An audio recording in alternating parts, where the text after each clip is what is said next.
Hi, I'm Dr. Karen Wyatt. I'm a retired family practice and hospice physician, and I'm currently working as an author and a speaker in the end-of-life arena. And the way I got interested in this work is that about 25 years ago, my father committed suicide, which was a really devastating event in my life and totally changed my life for me. And as a result of it, I ended up becoming a volunteer in hospice and working with patients at the end of life in order to help me with my own grief and to help me understand death and dying. And what happened in hospice, after sitting at the bedsides of hundreds of people who were facing the very end of their life, I gained a completely different view of life by looking at it from that perspective of having only a few days left to live.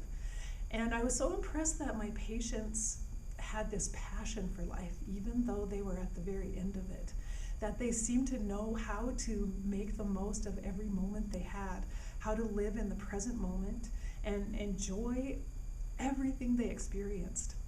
And it impressed me, and I realized that I did not live my own life that way, that most of the time I was either thinking about the past or worrying about something in the future, but I was not fully present and not fully engaged with what was happening in my life at the time. So from working with my patients in hospice, I had a profound epiphany that even though I'm not I haven't been diagnosed with a terminal illness, I could view my own life in the same way my patients did. I could look at life and decide, you know what, I don't know how many days I have. I don't know how long my life will be. I'm going to live as if this is the only day I have. And I'm going to make the most of this day and enjoy every moment of it. And that's how I became personally transformed. From that place, I began learning other lessons, like how to love unconditionally, like forgiveness, like finding my own purpose in each and every moment. And so my hospice work profoundly changed everything about me, the way I lived, the way I practiced medicine, the way I related to my husband and my children. And over time, I began gathering the stories of patients and these lessons that I had learned, and it ended up becoming a book that I've written called What Really Matters: 7 Lessons for Living from the Stories of the Dying. And the book really tells the stories of these patients in hospice and what I learned from them and how I learned these amazing spiritual lessons that transformed my life. My goal in doing this was twofold.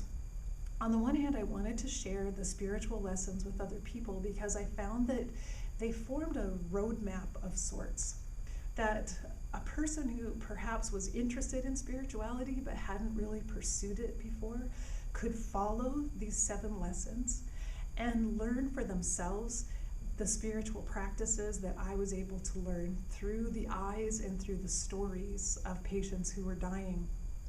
So I wanted to create this roadmap that would be out there for others who might be seeking some sort of guidance for how to have a more spiritual life.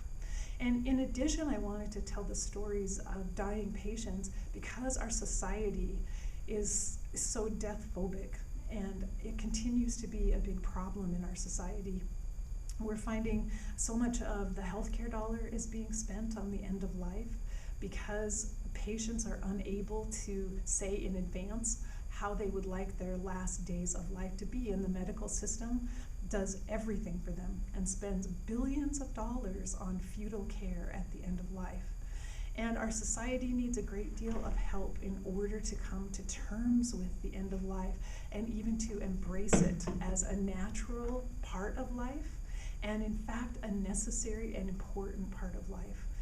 That dying occurs in the physical plane, and it's what enables us to transcend to what comes after death. So dying is an important part of our life process that we all must come to terms with. And I'm passionate about sharing stories to help people get comfortable with death and dying and to help our society transform.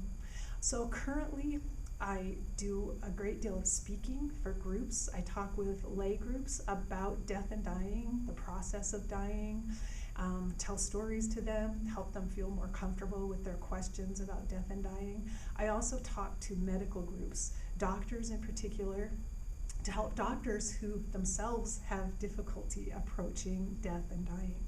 And that's something I'm very passionate about. So I'm available as a speaker for any groups who might find those subjects interesting.